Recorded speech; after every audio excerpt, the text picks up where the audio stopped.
Mike a little bit later. Julie Sherman from the Missouri Writing Project Network and Marceline School District is working behind the scenes with our tech support. One more reminder to use the chat feature to pose questions and make comments while keeping yourself muted. All right, well, I could sing Melanie's praises for the duration of this call. I'm going to let her introduce herself and get started with the lesson.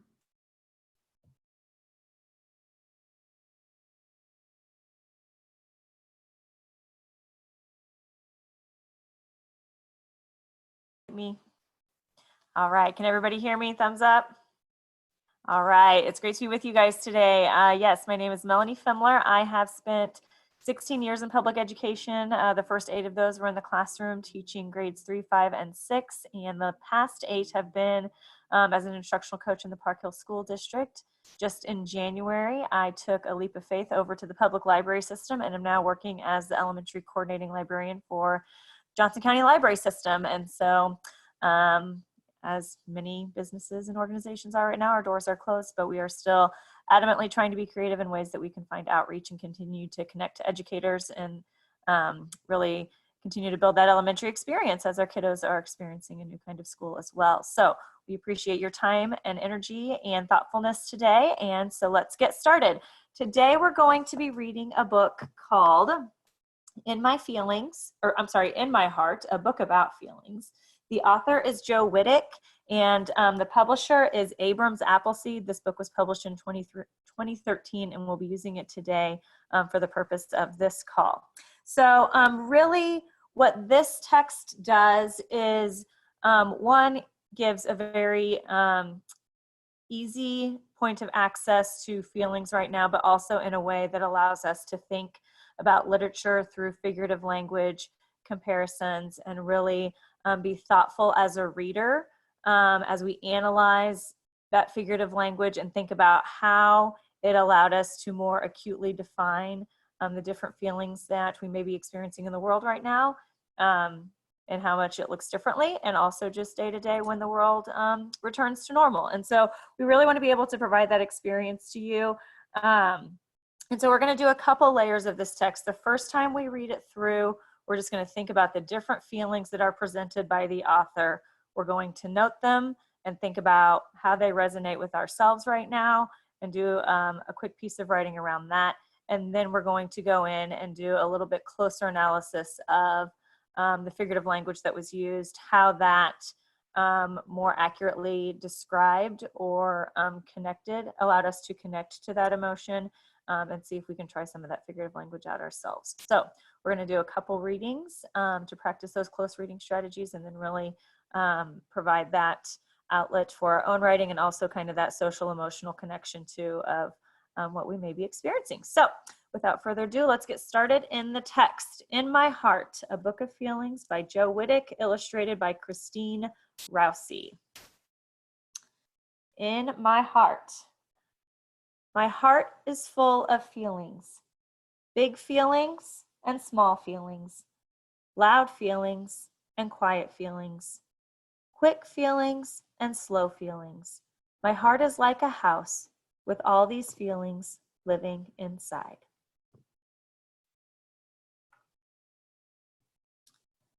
Sometimes my heart feels like a big yellow star, shiny and bright. I smile from ear to ear and twirl around so fast, I feel as if I could take off into the sky. This is when my heart is happy. And I did a bit of pre-writing as we talk about kind of documenting the different feelings. You can set up a simple T-chart in your notebook to really kind of document these as we go through. Other times, my heart feels strong. I stand up tall, as if I can touch the clouds. New people and places don't frighten me. I can do it. Watch me go. This is when my heart is brave. When I get really angry, my heart feels as if it's going to explode. Don't come near me. My heart is yelling, hot and loud. This is when my heart is mad. Boom.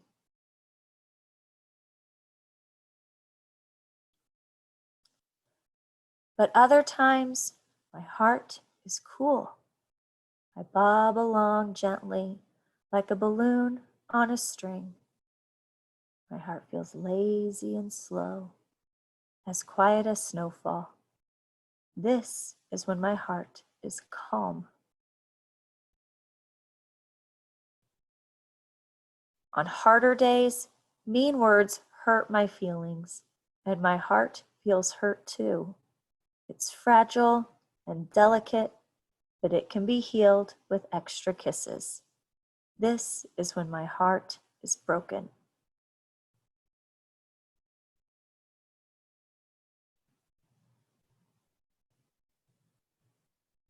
Some days, my heart feels as heavy as an elephant. There's a dark cloud overhead, and tears fall like rain. This is when my heart is sad.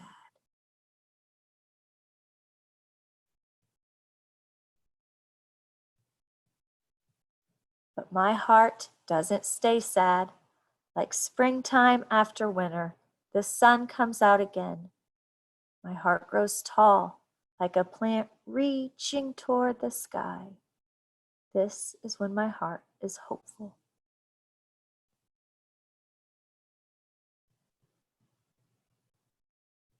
Eek! When I see something scary, my heart beats fast. I feel cold, as if a chilly breeze has crawled up my neck, and I run away as fast as I can. This is when my heart is afraid.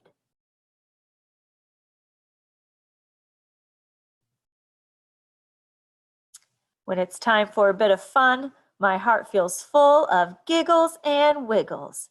Abracadabra! I hop around like a bouncy bunny. This is when my heart is silly. Sometimes I hide my heart away where no one can see, like my own small treasure. I don't want anyone to look at me. Safe on my swing, I can watch the world from up above. This is when my heart is shy.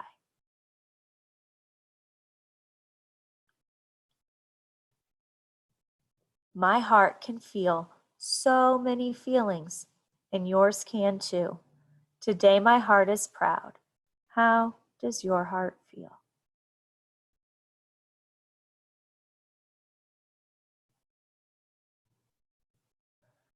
So I just want us to sit with that question briefly.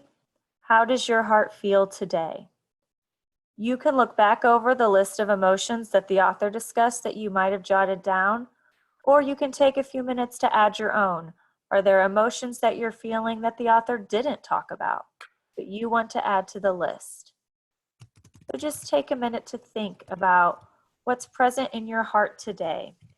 At the beginning of the book, the author mentioned some feelings are loud, some feelings are quiet, some are quick, some are slow, some are big, and some are small.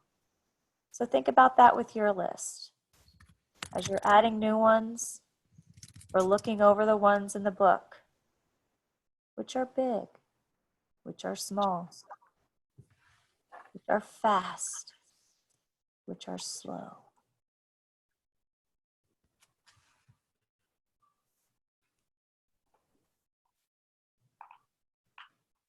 Which ones are loud? Which ones are quiet?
Take about 1 minute to finish up your thoughts or any writing that you're jotting.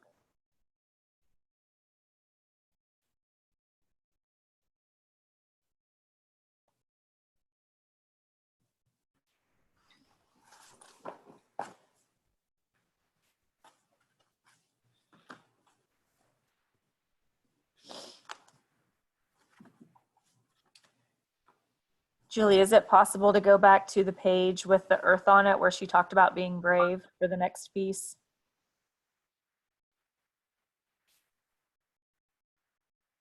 I will work on it. Okay, it's the second page. It's like the second or third page. It's right at the beginning.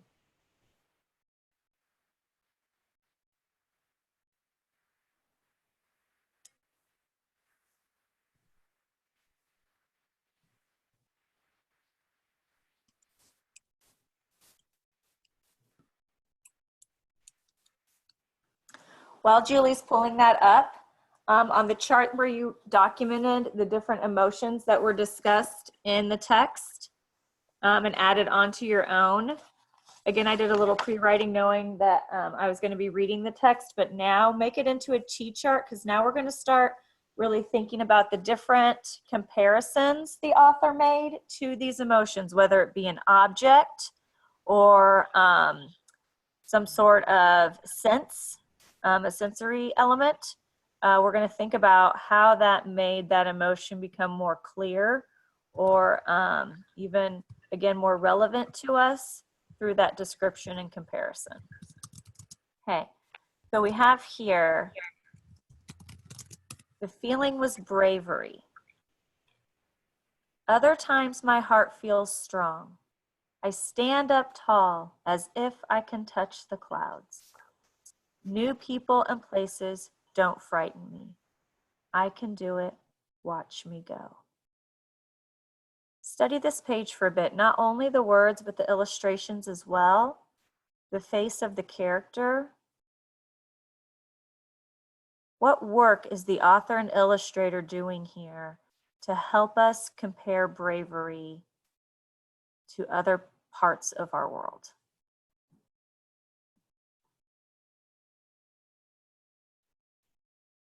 Or other parts of ourself even.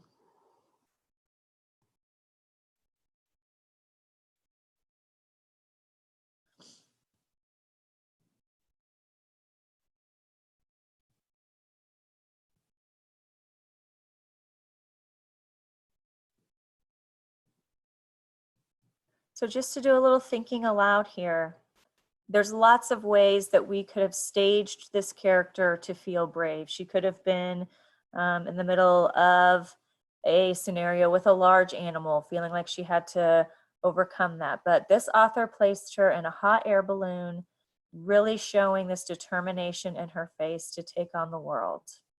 Okay. She even says, I stand up tall. Okay, so that's a way that she's comparing bravery. She knows bravery isn't feeling small or shrunken or scared. As if I can touch the clouds. In that hot air balloon, as she rises, she's closer to those clouds, feeling that bravery. New people and places don't scare me. Okay. You look on her face. She's got her eyes fixed toward the earth. Very determined look. Okay, so any of those items you could have put in those 2 column notes to just kind of think about in what ways bravery was compared to other elements. Julie, do we still have access to the book or not? Yes, ma'am. Okay, can we move to the next page? The next one is anger. And she's mad. And this will be the last one, Julie, then we'll do our own writing.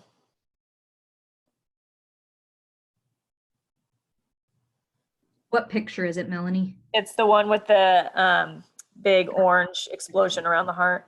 It's the very next page after the brave.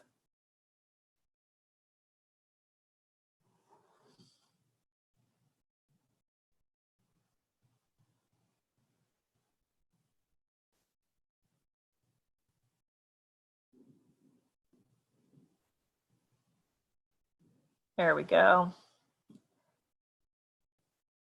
Okay, so you'll notice here, now we see some large lettering. Okay, the actual words boom, and they're written large with exclamation points and a little scribbly.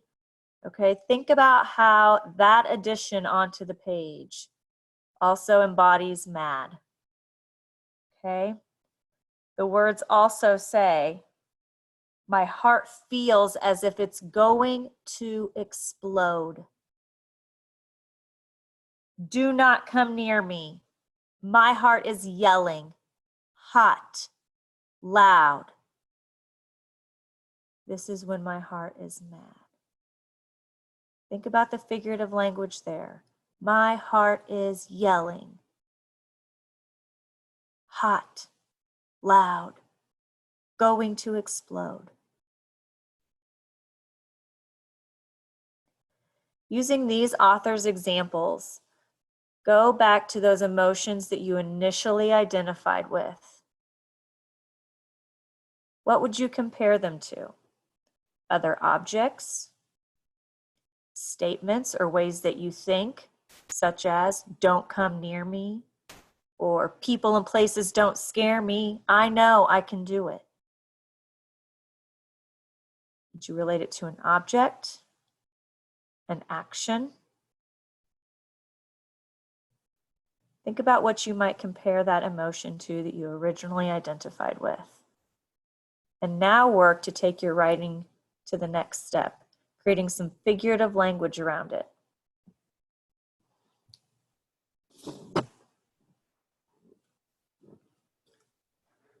We've seen this author use similes. We've seen this author use metaphors, personification. Try 1 or 2, or challenge yourself to 3 maybe.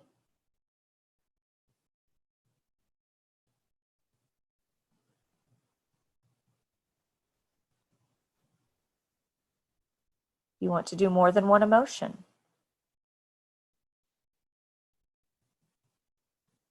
Talk through several. There's lots of feelings right now.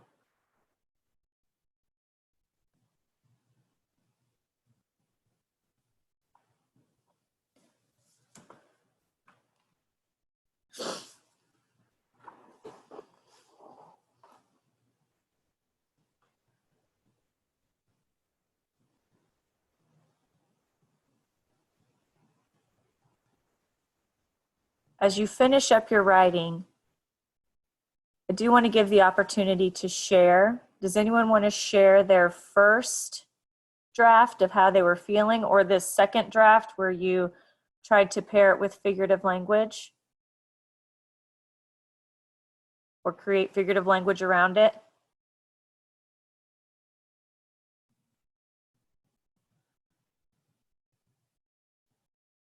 Melanie, I put mine in the chat feature, but I wrote about okay. my outsized fear and wishing I had a mason jar to sort of keep it in and to open up when I wanted to rather than when it starts leaking out. Oh, very nice. Thank you. Thank you.